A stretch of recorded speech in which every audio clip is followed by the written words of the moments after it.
Hello student, I am Sita Gupta from JNB Shajapur PGT History. Today I am going to teach you class 12th History chapter number 7. The chapter name is Vijayanagara empire. इसका first part बच्चों मैं आपको पहले वाले video में पढ़ा चुकी हूँ. अब आज आप लोग इसका सेकंड पार्ट पढ़ेंगे. तो चलिए पढ़ते हैं आज का ये सेकंड पार्ट. हमारा टॉपिक है एन इंपीरियल कैपिटल विजयनगर.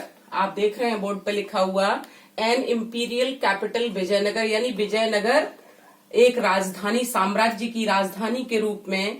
और इसका जो टाइम पीरियड पढ़ते हैं हम हिस्ट्री में वो 14th सेंचुरी से 17th सेंचुरी के बीच में है, जो हमने अपने फर्स्ट वीडियो में पढ़ा था. ये सेकंड वीडियो है. आज हमने फर्स्ट वीडियो में पढ़ा था कि 1336 में हरिहर और बुक्का नाम के दो भाइयों ने इस विजयनगर एम्पायर की नींव डाली और 1565 में तालीकोटा के वॉर में, जिसको राक्षसी तांगड़ी वॉर भी कहा जाता है, उसमें विजयनगर एम्पायर डिक्लाइन हो गया.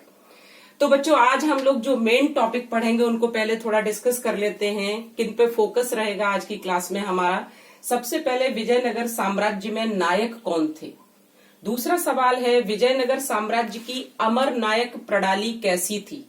तीसरा है कि इस साम्राज्य की यात्रा करने वाले फॉरेन ट्रैवलर्स कौन कौन से थे और वो किस किस कंट्री से आए. नेक्स्ट टॉपिक इज विजयनगर राजधानी और उसकी जल संपदा. उसके पास पानी के कौन कौन से रिसोर्सेस थे. नेक्स्ट वन इज उसकी किलेबंदियां, फोर्टिफिकेशन कैसा था जिससे ये राज्य इतना सुरक्षित रहा. और लास्ट वन इज वहां की रोड्स या सड़कें. तो चलिए स्टूडेंट सबसे पहले हम समझते हैं विजयनगर साम्राज्य में नायक. सबसे पहले चैप्टर अगर आपने बुक पढ़ी होगी एनसीईआरटी की, तो एनसीईआरटी की बुक में शब्द आया है राय, नायक और सुल्तान. राया ये वर्ड यूज होता है. कभी आपने भारत एक खोज सीरियल देखा होगा तो उसमें विजयनगर का जो किंग है, जिसका नाम आप लोग पढ़ चुके हैं, कृष्णदेव राय, उसको बार बार राया कहा गया है. Raya means ruler of Vijayanagara empire. उसको राय या राया कहा जाता था. नायक का मतलब समझते हैं हम सबसे पहले. नायक का मीन्स है सेना का प्रमुख या सेना का कमांडर. आर्मी चीफ ऑफिसर होता था, वो नायक होता था. तो नायक अगर सवाल आता है बोर्ड में कि नायक किसे कहते थे, तो इसका तात्पर्य लिखेंगे आप कि विजयनगर साम्राज्य में सेना के प्रमुख जो पद है उसको नायक कहा जाता था. इसका जो फोर्ट्स होते थे, उस समय के किले होते थे, उन किलों के ऊपर कंट्रोल होता था. दूसरी, ये पावरफुल बहुत ज्यादा हो गए धीरे धीरे करके, क्योंकि इनके पास अपनी आर्म्ड जो सपोर्टर्स हुआ करते थे, यानी सशस्त्र समर्थक, एक तरह से सैनिक कहेंगे. ये लोग सैनिकों को अपने पास रखते थे. इसके साथ ही ये जगह जगह घूमते रहते थे, भ्रमणशील थे. अब भ्रमण क्यों करते थे, तो भ्रमण करने का उद्देश्य था अपने इलाके की जानकारी प्राप्त करना और इलाके में उपजाऊ जो फर्टाइल लैंड है उसकी तलाश करना. इस उपजाऊ भूमि की तलाश में उसके जो लोकल पीजेंट्स हुआ करते थे, यानी वहां के जो किसान होते थे, वो किसान भी नायकों की मदद करते थे. ये नायक लोग जो है वहां की जो लोकल डायलेक्ट हुआ करती थी, तेलुगु, कन्नड़, तमिल भाषाएं बोलते थे. और धीरे धीरे करके नायक, आप जो ऊपर ये पॉइंट्स देख रहे हैं, इस आधार पर जिस आदमी के पास सेना है, किले हैं और अस्त्र शस्त्रधारी समर्थक हैं जिसके पास, वो व्यक्ति धीरे धीरे करके कभी इतने ताकतवर हो गए कि वो राया के खिलाफ ही कभी कभी विद्रोह कर देते थे. और कृष्णदेव राय को भी ऐसे कई नायकों को सबक सिखाना पड़ा था, उनके विद्रोह को समाप्त करना पड़ा था, क्योंकि धीरे धीरे करके कभी कभी जब ये देखते थे कि विजयनगर एम्पायर उतना मजबूत नहीं है, तो ये स्वतंत्र होने की कोशिशें करने लगते थे. दूसरा टॉपिक है हमारा विजयनगर साम्राज्य की अमर नायक प्रणाली, अमर नायक सिस्टम. ये बोर्ड एग्जामिनेशन के अगर पॉइंट ऑफ व्यू से देखें तो 8 मार्क्स का ये क्वेश्चन पूछा जाता है बोर्ड में. अगर 10 इयर्स के आप पेपर्स देखेंगे तो इसके ऊपर आप कई बार सवाल आया है. सबसे पहले हम समझते हैं अमर नायक का मतलब क्या है. तो कहते हैं कि ये अमर शब्द संस्कृत भाषा के समर से निकला है, जिसका मतलब होता है युद्ध या लड़ाई. यानी अमर नायकों का काम था लड़ाई लड़ना या युद्ध करना।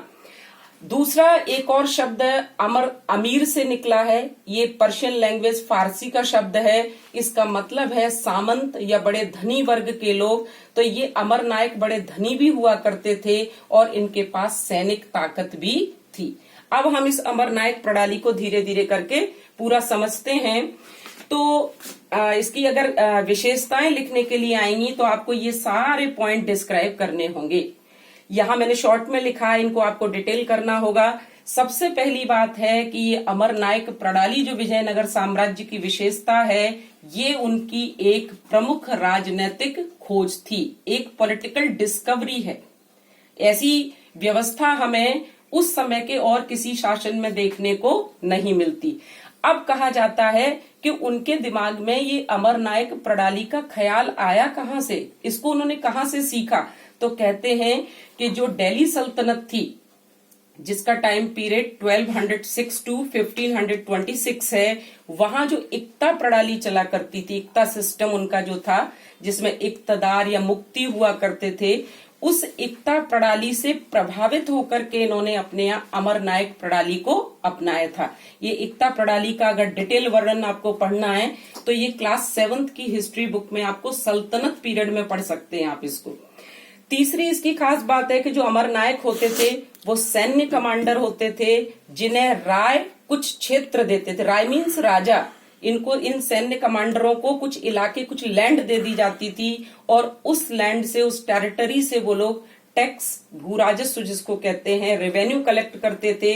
और इसके अलावा व्यापार के ऊपर से कर और डिफरेंट टाइप के टैक्सेस वसूल करते थे। तो देख रहे हैं आप कि इनके पास सेना भी है और इनके पास टैक्सेस के रूप में पैसा भी है। अब क्या करेंगे इस पैसे से, ये राजस्व से जो इन्होंने रेवेन्यू कलेक्ट किया है, लगान, उसका कुछ भाग तो ये स्वयं रख लेते थे। स्वयं क्यों रख लेना है? क्योंकि ये सेना के कमांडर है तो इन्हें खर्चे भी चलाने हैं, अपने सैनिकों को वेतन देना है, खुद का खर्चा चलाना है, घोड़ों का खर्चा चलाना है। तो कुछ पैसा सैन्य दल पे खर्च करते थे, कुछ पैसा अपने इलाके के जो टेम्पल्स थे, जो इरिगेशन सिस्टम था एग्रीकल्चर का, मंदिर और सिंचाई के ऊपर भी खर्च करते थे। अब इसके अलावा जब राय यानी विजयनगर के रूलर को कभी जरूरत होगी सैन्य सहायता की, सैनिकों की जरूरत पड़ेगी, तो ये जो अमर नायक लोग हैं वो उनको सैनिक सहायता युद्ध में प्रदान करते थे।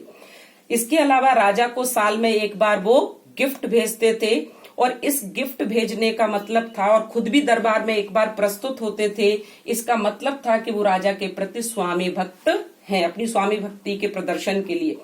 समय समय पर इनका ट्रांसफर, स्थानांतरण किया जाता था ताकि एक ही जगह रह करके ये ज्यादा शक्तिशाली और प्रभावशाली बनकर के मनमानी न करने लगे। 17वीं सेंचुरी में कुछ ऐसे उदाहरण मिले हैं कि जब विजयनगर एम्पायर डिक्लाइन करने लगी, कमजोर होने लगी, तो ये नायक लोग धीरे धीरे स्वतंत्र होने लगे। तो ये बच्चों आपने पढ़ा कि विजयनगर साम्राज्य की अमर नायक प्रणाली उनकी एक प्रमुख पॉलिटिकल डिस्कवरी थी जो सल्तनत काल की एकता प्रणाली से मिलती है। अब हम बात करते हैं कि ये जो सारा हम नॉलेज पढ़ रहे हैं कि विजयनगर साम्राज्य में नायक थे, अमर नायक थे, किले थे, पानी के सोर्सेस क्या थे, टेम्पल्स थे, इसके विषय में जानकारी का जो एक सोर्स है जिससे हम इतिहास का पुनर्निर्माण करते हैं वो है विदेशी यात्रियों का विवरण।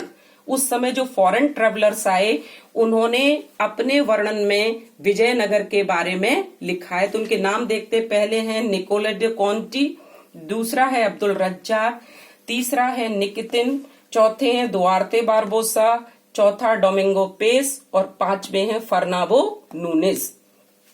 इनकी कंट्री को भी देख लेते हैं क्योंकि ये सवाल 1 नंबर के क्वेश्चन में पूछा जा सकता है। निकोले डे कॉन्टी इटली का एक व्यापारी था, यानी इटालियन व्यापारी भी विजयनगर साम्राज्य के साथ व्यापार करते थे। अब्दुल रज्जाक एशिया का ही था, ये फारस का राजदूत बना करके भेजा गया था इसे, और ये 15th सेंचुरी के बाद इंडिया आया। निकितन एक रशियन ट्रैवलर था, बारबोसा पुर्तगाली, ये 3 जो आप देख रहे हैं, डोमिंगो पेस, बारबोसा और फर्नांडो नूनेज, ये तीनों के तीनों ही यूरोपियन पुर्तगीज ट्रैवलर हैं जिन्होंने विजयनगर एम्पायर की यात्रा की थी।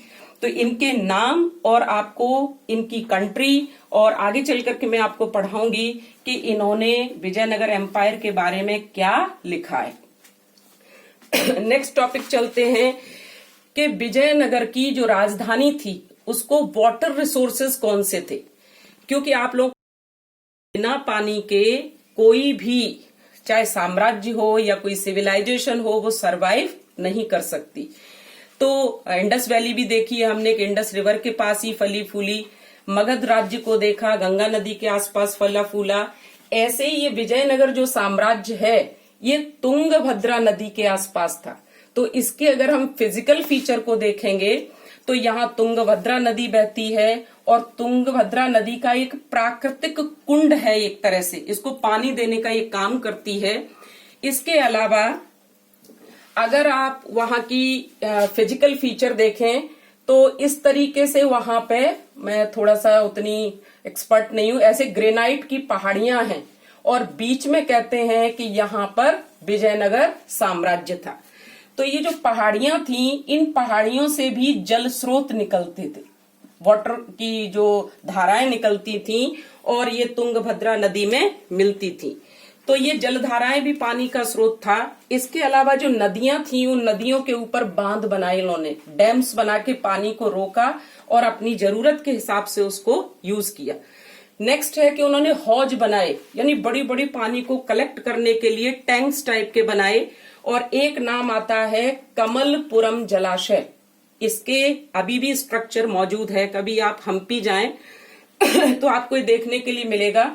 इसका कंस्ट्रक्शन 15th सेंचुरी में किया गया।